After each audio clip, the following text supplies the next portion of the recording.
In this episode, we are talking about the new 2026 Ford Ranger, not just any old Ranger. We're going to talk about the Super Duty Ranger. And guess what? I'm going to price out my dream version of this truck. And I'm curious in the comments below, price out your dream version and how would you spec this thing out? Now, while it's going to be an Australian only product right now, if there was a lot of interest in here in the United States, I could see where Ford might actually want to bring this in there because they don't just want to own the full size truck market. They would like to own the mid-size truck market as well. And this is a truck that I don't see Toyota ever trying to get into. So maybe we see it. Let's find out right now. But before we get into this, go ahead and click that like button for me. And if you haven't yet, smash the little subscribe button for me. And be sure to share this content out. If you're happy with what we do, if you're on Facebook, wherever, just share out the content. I would greatly appreciate that. And the algorithm here would appreciate that as well. So let's dig deep into the Ford Super Duty Ranger. There's the old Super Duty, and as you can see, there's snorkel, all the bed options and stuff. There's a lot of capability to this thing, just like you're doing right now. I'm going through this website for the first time, and we're going to get a few options here. It looks like we're going to get a Super Duty, the single cab. We're going to get a king cab, and yes, we will get a quad cab there. You can see right there in this truck, and from pricing out at $97,653 all the way up to 103,654. Now these are Australian dollars, so just be aware of this. We will convert our price at the end. But I know that in America there's a lot of people that would love a single cab truck like this. And why manufacturers won't take a chance on this, I don't know. I don't know if it's just so expensive to build these things anymore. They're just like, hey, we're just trying to do it what the mass wants. That's all we're going to build. But I would like to see a single cab in there. But if I'm doing this truck, to be honest, I'm not doing a single cab. I would be torn between the king cab here and the kind of quad cab. Now, it looks like different bed sizes. You can see we got 3 latches there and 2 in there. So it is definitely a different bed size. But I think for this one here, I'm going to go with just the king cab, the super cab as they call it.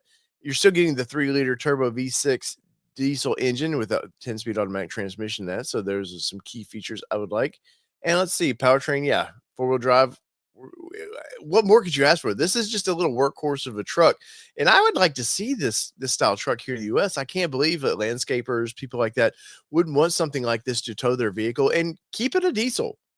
I know diesel's that dirty word since Volkswagen and some companies have just kind of effed that up, but diesel still, you can do it cleanly here in America and have very capable vehicle. So looks like we got color options. So let's see, we got an Arctic white, command gray, aluminum, seismic tan, and shadow black. Now, those are actually some pretty good colors there. I mean, white's just a no cost, cost option there, as you can see right there. Command gray is 750 upcharge. Basically, everything else is 750 upcharge. Let's see what these colors look like. All right, so the black looks pretty cool. A little weird with the silver bed, I'm not gonna lie. Now, this was one of the colors at launch, so this is the tan. And then let's see what the aluminum, which is basically our silver here. And then command gray, which is yeah, okay. Command gray looks more like that kind of azure gray maybe that they've been using. So that's pretty cool. But out of all these, I don't know. I'm a little torn on this one. I kind of like this command gray, and I like this tan here. Man, this is a tough one. It's almost a coin flip. I'm just gonna leave it on the tan. I kind of like the military vibes to this truck anyways. So and it does look cool. Let's see that big old snorkel sitting up there. I like that snorkel. I like how they've done that too. It really looks nice, blended well into that. Of course, you're getting a lot of capability in this thing. Steel bumpers, nice wheels on this. Look at the lug pattern, man. You're getting this thing is made to kick some ass. Definitely going to do that. It's nice and lifted up a little bit, so that looks pretty good to see around this interior of this thing. Actually, it's not.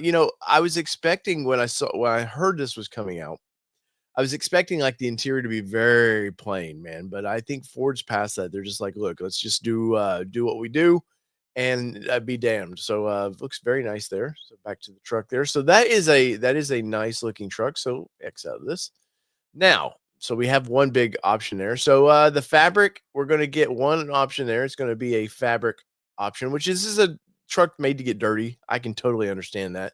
They're not building this for the flashy people want to take it into town. If you're taking this to town, you're going to work it.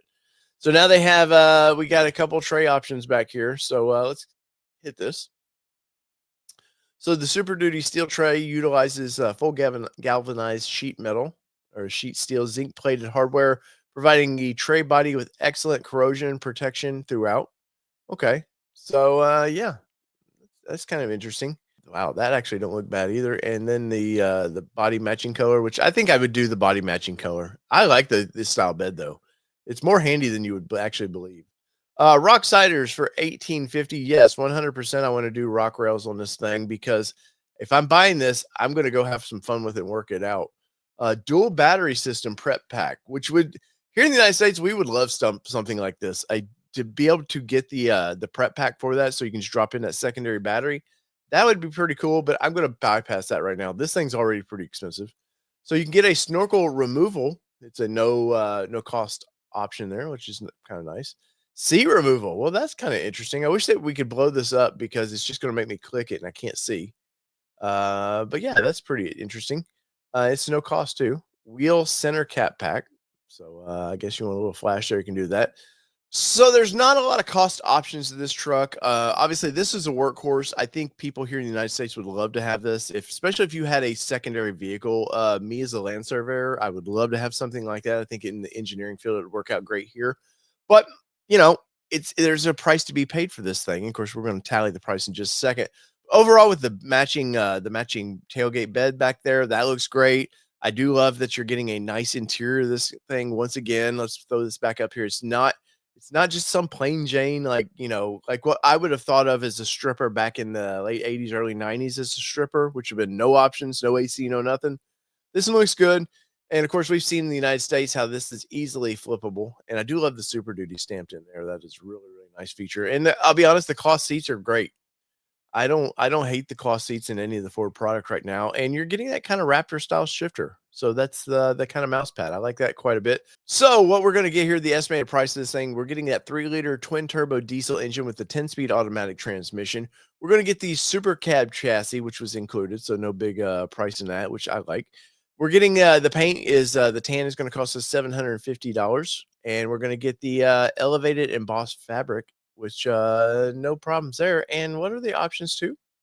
So here's what extra options we did get. So we wanted that body matching colored steel tray, and we opted for the rock sliders because, well, I think especially in Australia, if you're using this, you're definitely going to put this thing to the test.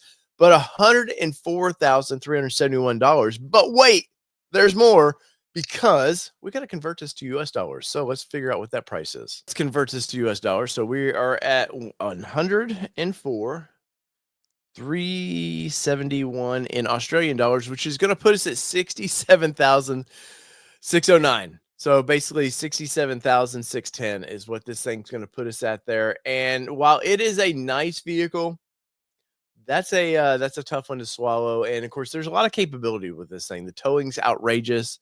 It's an outrageous vehicle. Once again, you're actually getting a nice interior of this vehicle. So if you're obviously in Australia, this is something you're going to own, take care of, and go out in the outback and have fun. If we're here in the United States at 67, nearly $70,000, I don't know that would actually fit our market for the pricing of what you can get a full size truck for. And I know there's a ton of people that would love to see the mid-size trucks shift back down in price to maybe 35, $45,000. And if this truck was say 51, 53, all day long, I can see this thing being a big seller for Ford. But at the price we're at now, when hell you can't, the Raptor is $58,000, and obviously this is more capable, but we're getting into a tough price point at basically $67,000, almost $68,000 here. So in the comments below, let me know what you think about this. So whether it be 2-wheel drive, 4-wheel drive, or these badass Super Duty Rangers, hey Ford, send me to Australia. I want to drive.